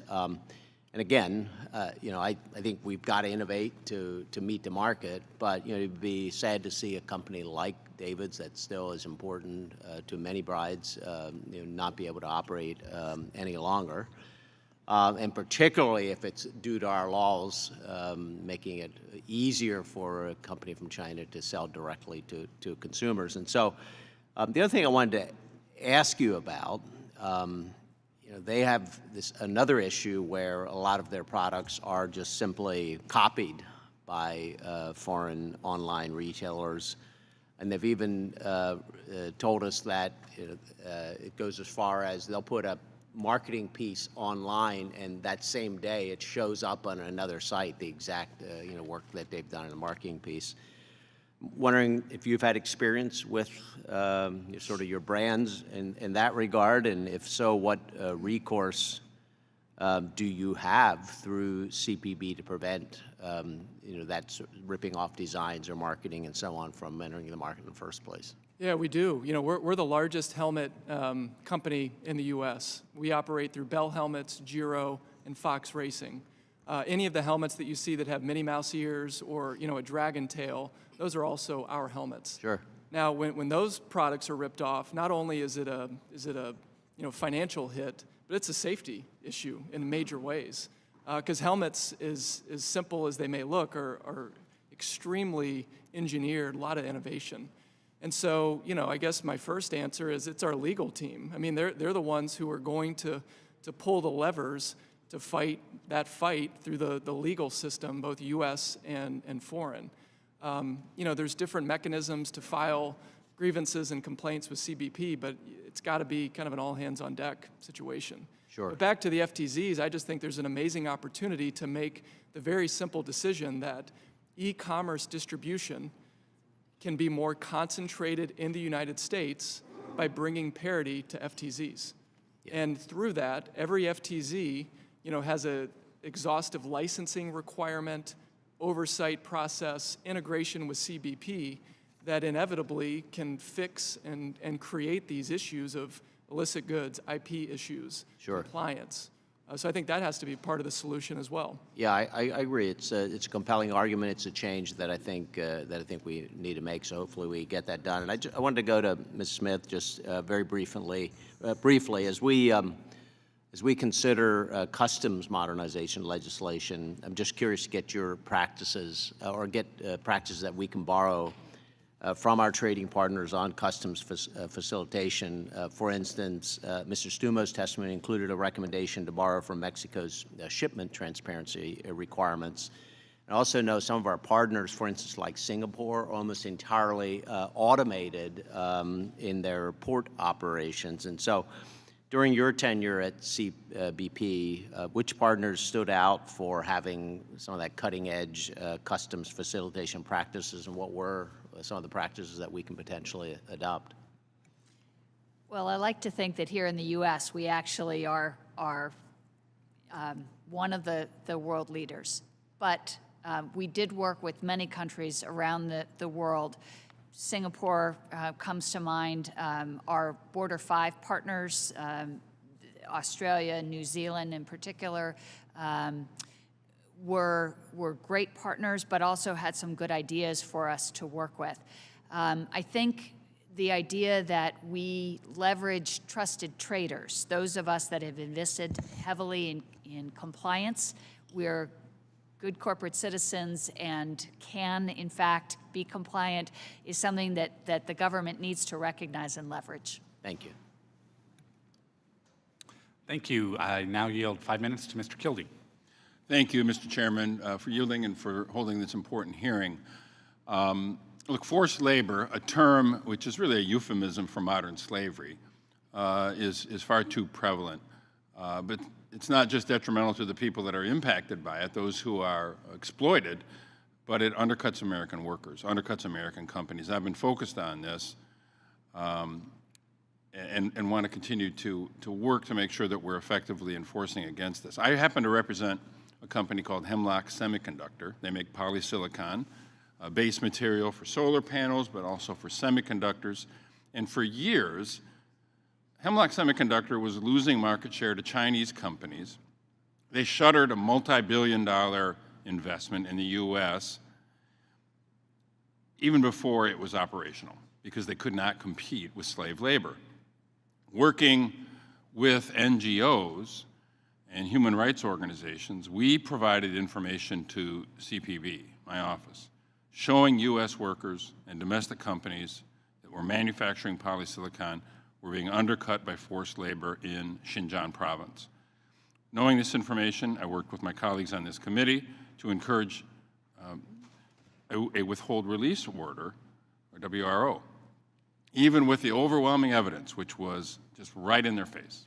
It took CPB almost a year to issue that WRO for polysilicon, which is way too long. Once it was issued, we saw an immediate increase in demand for polysilicon from domestic production, particularly from the people that I represent. Hundreds of workers had their jobs restored. So, starting with Mrs. Vandenberg, I wonder if you can talk about how we can improve the use of civil society organizations and their involvement with CPB to remove forced labor from our supply chains. Thank you, Congressman Kildee. It's an excellent question. I would start with cargo transparency, because non-governmental organizations, often at great risk to themselves, do these investigations abroad, but we can only see what's coming in on ocean freight. We cannot see any of the other modes of transportation. And so it undercuts our ability to do the kind of petitions that you and your colleagues did in the polysilicon case. The second thing I would say is that there needs to be quicker adjudication. We have CBP looking at petitions for far too long. There needs to be quicker adjudication of all of these petitions so that the withhold release orders can be enforced. Thank you. I think also, just since the passage of the Uyghur Forced Labor Protection Act, polysilicon products from Xinjiang are technically banned from the U.S. unless it can be proven that they're not made with forced labor. We are concerned, many of us, that there's still polysilicon connected to Xinjiang entering the U.S. We've also heard similar concerns about textiles being made in Xinjiang using the same sort of forced labor entering the U.S. So I wonder, Ms. Vandenberg, if you might comment on what CPB can do better. And I know resources, you mentioned that in response to Mr. Panetta's question. Resources are one aspect of it. But is there anything else that we should be encouraging? And if Ms. Vandenberg, you could offer a comment, and then Mr. Stumo, if you might comment as well. Absolutely. We are all concerned that the entity list for the Uyghur Forced Labor Prevention Act is so short and truncated. Dr. Laura Murphy has done enormous amounts of research on companies that should be on the entity list, which have not been added. So we would ask that CBP increase that list to better reflect companies that have tainted forced labor from the Xinjiang region. Thank you. Mr. Stumo? Forced labor in China is unique. It's state-sponsored by Beijing. It's genocide, which has been found by 2 administrations. And all of the labor transfer program, the poverty alleviation program, all the subparts are by Beijing. This is not something where forced labor is in the outskirts of an economy and they just fail to stamp it out. For the Uyghur Forced Labor, the UFLPA, for the goods with the origin of China should be presumed to be forced labor overall, and then have a licensor to show that they're not. It's very hard. Enforcement is so slow, as you've said, and even improving it is fantastic, but it's too slow. They move very rapidly, and there's a very high volume. I appreciate that, and I know we don't have time for it perhaps right now, but Mr. Stumo, if you wouldn't mind sharing with my office some of the information that you made reference to. I have the concern about the 24-month pause on the solar tariffs. You mentioned, as I have felt for a long time, this is not a 24-month problem. This has a long-term implication, and I'd certainly want to have as much data as possible to make that case where we can. So I appreciate the opportunity to speak further on that. Thank you all for your testimony. Thank you. I now recognize Dr. Murphy for 5 minutes. Thank you, Mr. Chairman, and thank you guys of the committee for sticking it out on a fly-out day when we have votes and everything. But your input is deeply, deeply appreciated. You know, as I sit in Congress more and more and more and talk with individuals, it is an absolute statement, I think, that that can be made, is that we are at war with China. The only problem is they understand it and we don't. And we're allowing their practices, their forced labor practices, their cheating at trading to undermine this country's national security, and we support the human rights abuses. I really wish, and I've said this many, many times, that we need to divest out of China. I think our colleges and universities who pushed 5 years ago, 10 years ago to divest out of fossil fuels should have the same moral outrage to divest out of China and stop their murderous and, in fact, murderous practices and cheating and undermining the freedom of our society. I don't understand why we don't do this. So anyway, that's a little bit off my hinge. So our trade policy and supply chains have come under increased focus during the pandemic. I mean, we saw that exploited, especially, I'll just take a little sidetrack, especially in medicine. We have 2 months supply if, God forbid, we get blocked off from China. 2 months supply. We don't know what's coming from China because our FDA is not looking at it. We're getting generics across this country that have not been inspected by our own FDA. Yesterday, we voted to override the president's veto on the CRA that would have prevented the Biden administration from waiving tariffs on the Chinese solar panels. Sadly enough, we were not successful. I personally think we're giving the kitchen sink to China. Mr. Stomo, what type of message do you think it sends both to domestic manufacturers as well as the Communist Party, because they're watching everything we do, that President Biden is declaring an emergency declaration, even though his own Department of Commerce showed that China was cheating our laws to the detriment of the United States worker? Of course, it shows that we're just not serious about our trade laws. We're not serious about building back better. As you know, Mr. Congressman, one of our chief geopolitical rival in the 80s, Ronald Reagan, as to the Soviet Union, determined that he needed to cut off trade and capital markets, so we were not funding the Soviet Union's geopolitical aims. And by cutting them off from the financial markets, as you mentioned before, which we provide about 2 or 3 trillion to China through their integration in our financial markets and our pension funds, as well as our goods trade deficit, which is not just 320 billion a year, but it's another 188 because of de minimis. No one else in the world funds China like we do. Nowhere close. The Europeans don't, the Japanese don't, the Germans, nobody. It's us. And we have to, for all our talk, we're building their military and we're building their ability to invade Taiwan. And it's because we can't figure out that we need to build and make stuff here and employ our people and get our profits. I think, you know, in the almighty pursuit of everything green, we're willing to do exactly what you just said with China, build their military, build their infrastructure for an incremental change in any CO2 emissions while they build 2 new coal plants a week. I mean, again, on every single front. But we do it greener than they do. Right, so right, and I is just don't pro-green. get it. I just don't get it. Why are we now basically supplanting the economy of our world's greatest, and I'm just going to say flat-out enemy? We just don't have a ballistic war yet, but we're seeing everything else. Mr. Kanko, I'll try to hurry up. To what degree can Import Genius help detect future incidents of countries circumventing tariffs by sending products through other countries? We know this is an extensive problem. How can we help? How can we stop it?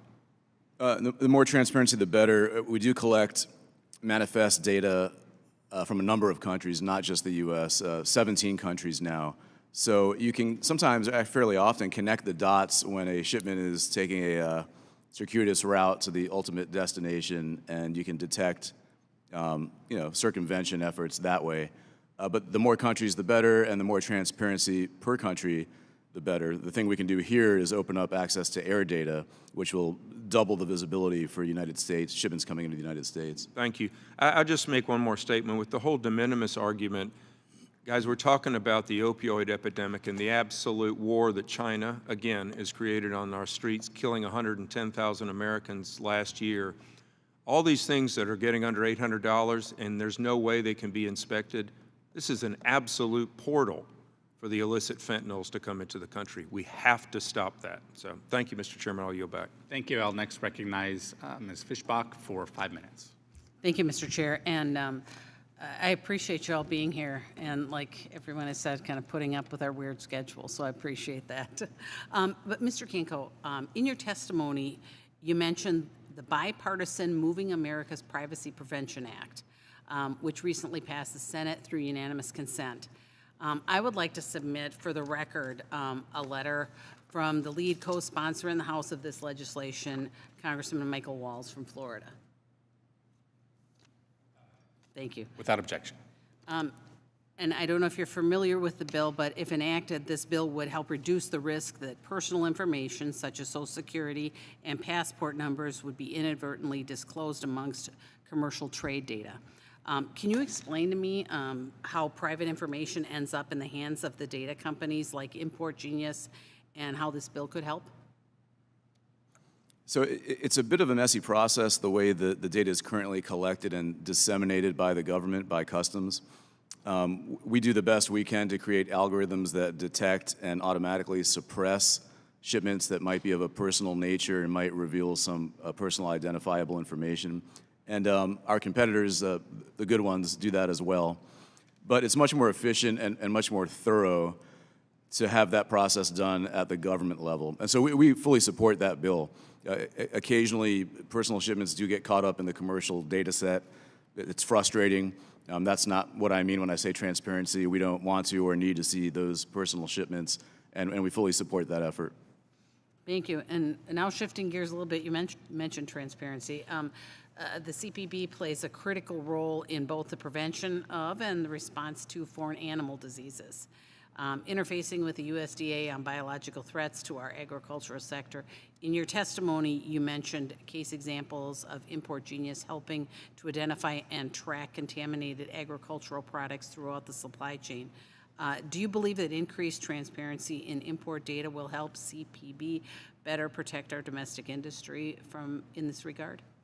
Oh, absolutely. I mean, once you have some clues, you use trade data, you work backwards from the clues, and you look at trade data to see where similar products may have also been recently shipped.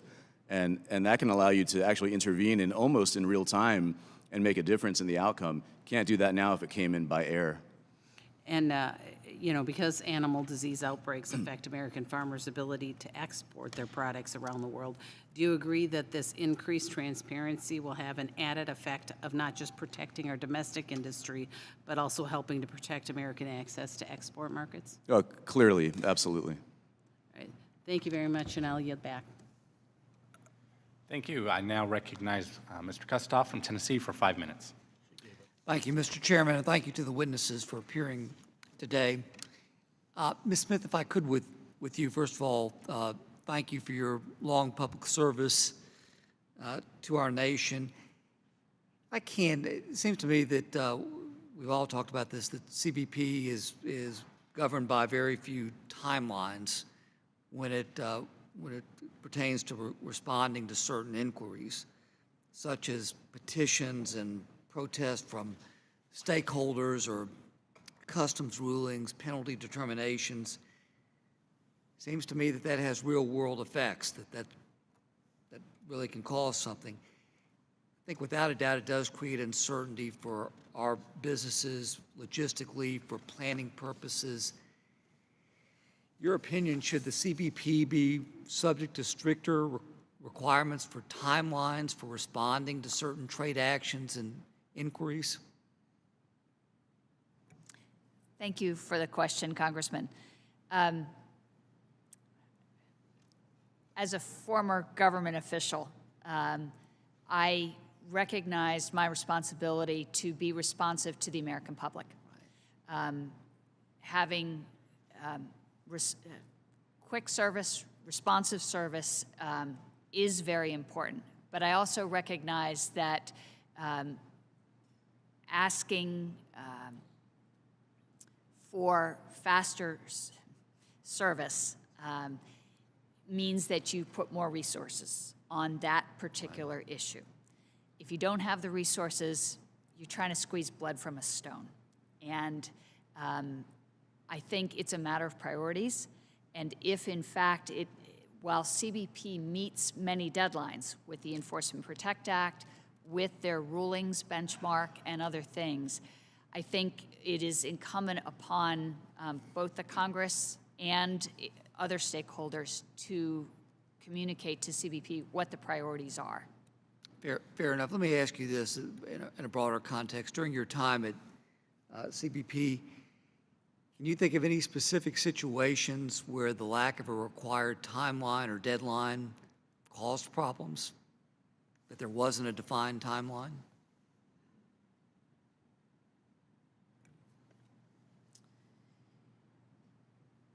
None come to mind, but what do come to mind are the multitude of cases where there are requirements around timelines, whether it is enforcing anti-dumping and countervailing duty orders, running the Enforce and Protect Act evasion process, issuing the multitude of less complex rulings. I do know that having new timelines mandated by legislation does put a significant amount of pressure on the agency, but it also, in the Enforce and Protect Act case, did have the desired result. One more question on that line.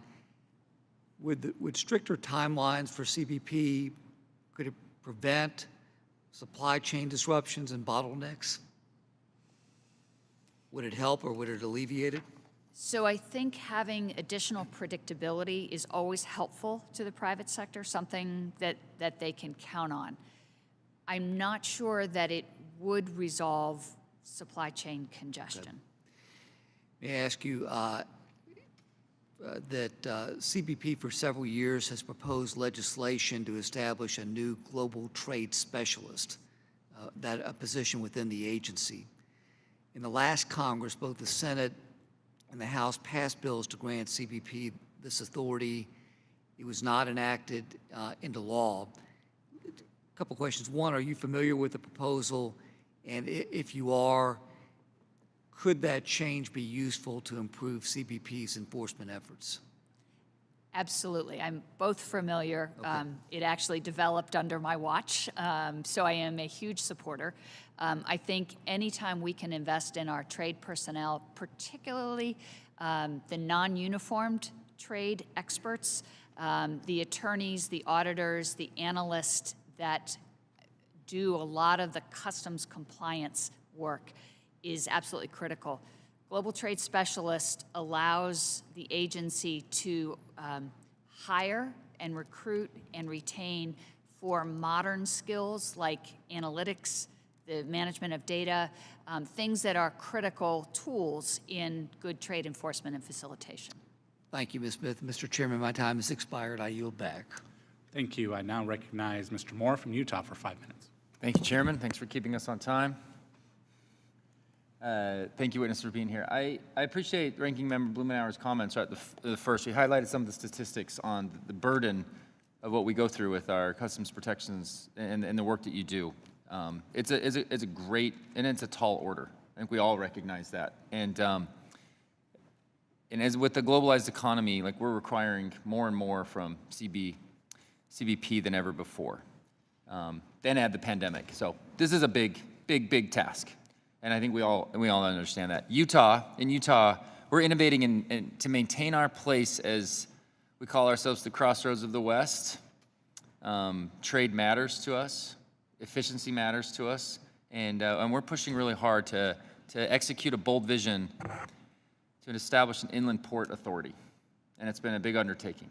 And I want folks from anybody, any stakeholder involved with this, to recognize there is a big problem. There is a huge task ahead, and we're trying to do it the most efficient way possible. Maybe sometimes operating as usual isn't the best way to continue to go forward. Like, think big, think outside the box. And Utah has always tried to be a part of this. We're very proud to represent Box Elder County in the 1869 completion of the Transcontinental Railroad, where they drove the final golden spike. Right? And this matters to our community, and we're trying to add to the nation's problem here and really fix this issue. A question for Ms. Smith.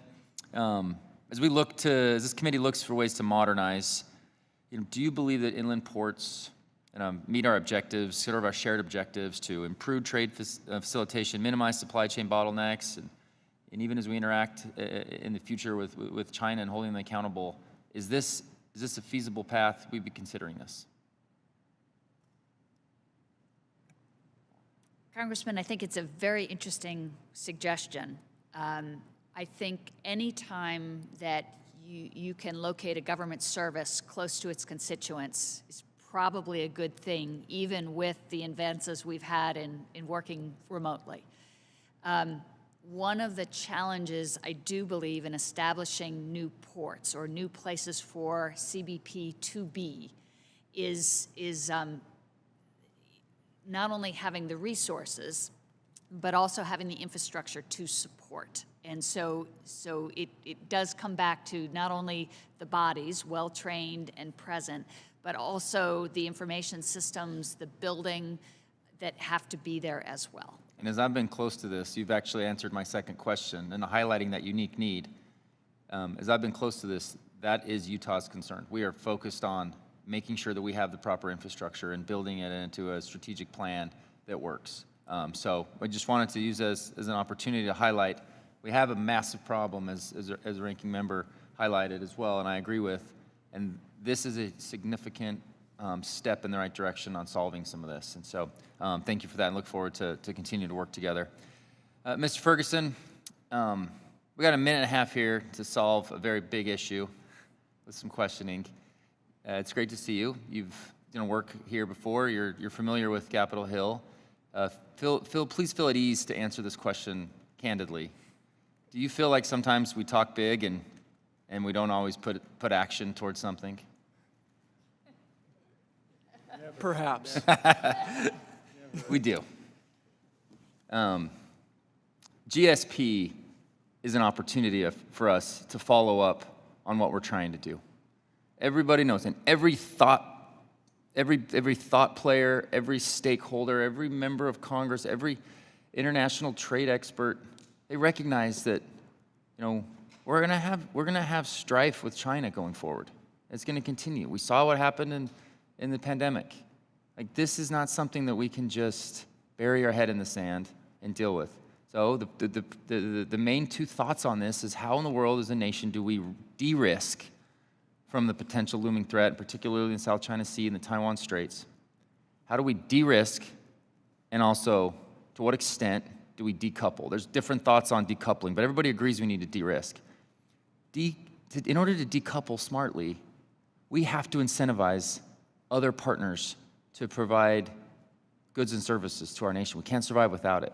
Is GSP a good opportunity to meet that objective? And do you have anything else that's that actionable as far as like GSP? It is a great diversification tool, and since travel goods was added to GSP in 2017, there's been $5 billion migrated out of China. And so there's no shortage of ideas. There should be more ideas, but this is something concrete. It's at our fingertips, and let's invest in it, and let's create certainty and make this a program that the private sector can plan on, not only just for the upcoming quarter, but 5-10 years down the road. And you hit the point that I wanted to make with the time I don't have. We've got to be consistent with these players and these companies that are willing to engage in it, and they're willing to go the direction we're trying to push them. We have to be consistent with them, and I'm hopeful that we were able to get it done this year. I'm frustrated we didn't last year, but I want to get it done this year. Thank you so much, and thanks for being so bold in your first question. Yeah, thank you.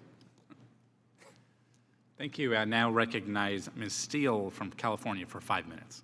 Thank you, Mr. Chairman, and thank you all the witnesses today. I represent Southern California, and my congressional district is in close proximity to the ports of Long Beach and Los Angeles, the nation's largest port gateway. These two ports have been on the front line of supply chain crisis and progressive policies enacted at the state level and now dealing with work disruption. We must ensure that ports are safe, secure, and ready to compete with other ports around the world. One area that impacts California is the illegal smuggling of drugs off our coast and our cities. CBP, air and marine officers have been asking Congress to double their area of operation from 12 to 24 nautical miles off our nation's coast, which is consistent with international law and is to target drug smugglers who knowingly operate outside of CBP's 12-mile range of route like Mexico to California. Mr. Chairman, I'd love to submit the record this letter from Congressman Mike Watts of Florida, who legislation to help target drug smugglers that operate off our coast. Without objection. Thank you. Mrs. Smith, what other tools that can Congress give CBP to help target drug traffickers like this custom water legislation and deadly fentanyls? Thank you for the question. Unfortunately, it's not my area of expertise, but if you would allow me to submit something for the record, I'd appreciate that. Sure.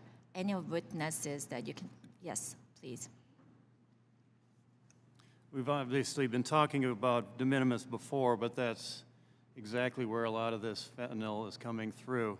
And I did actually, Ms. Smith, I did find some of your testimony actually from 2017 where you spoke to the Senate Finance Committee about a raid at New York on the small package blitz.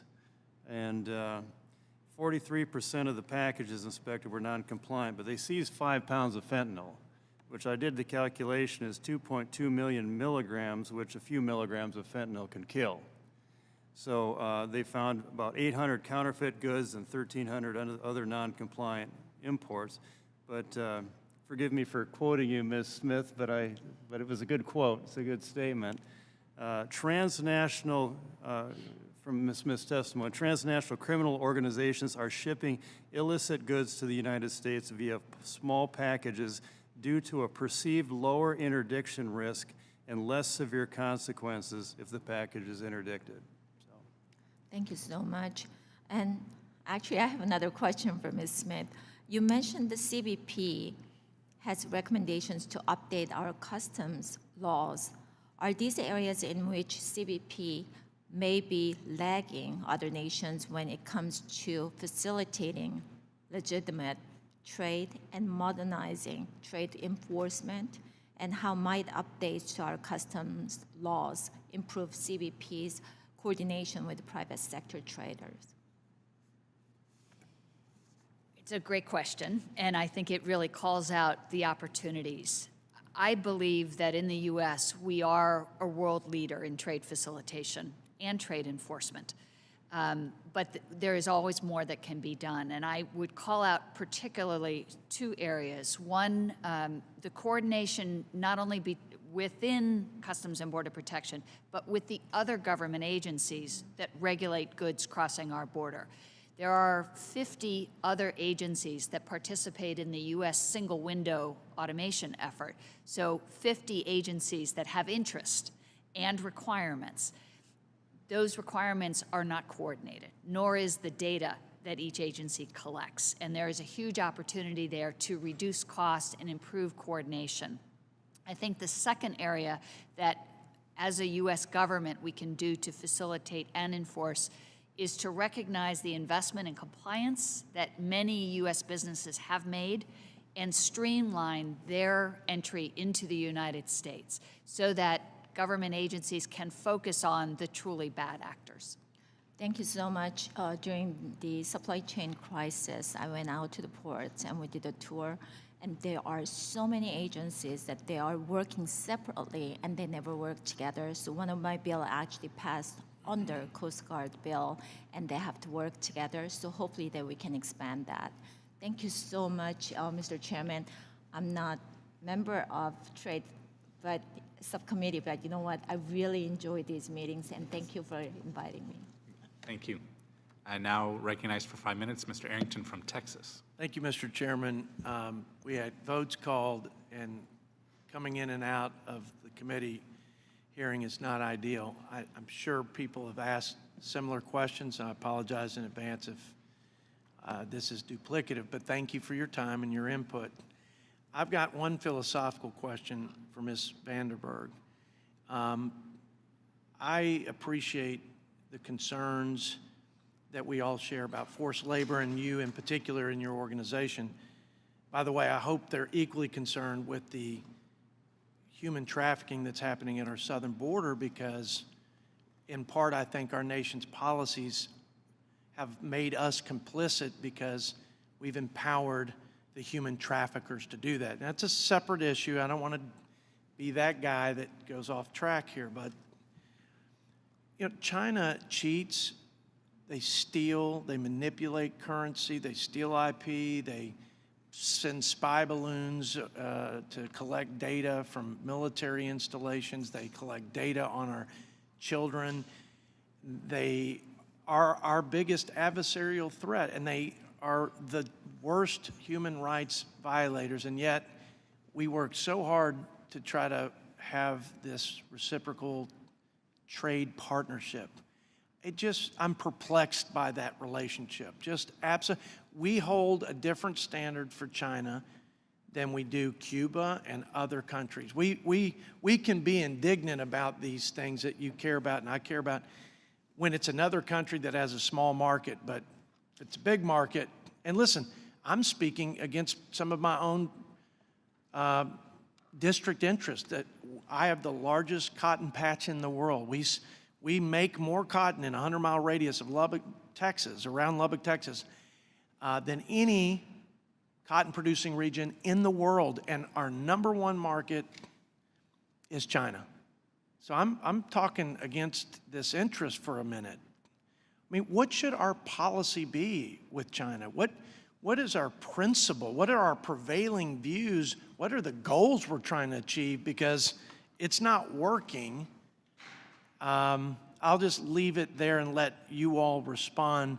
Are you equally perplexed by this? Or is it just that complicated of a relationship, Mr. Stumo?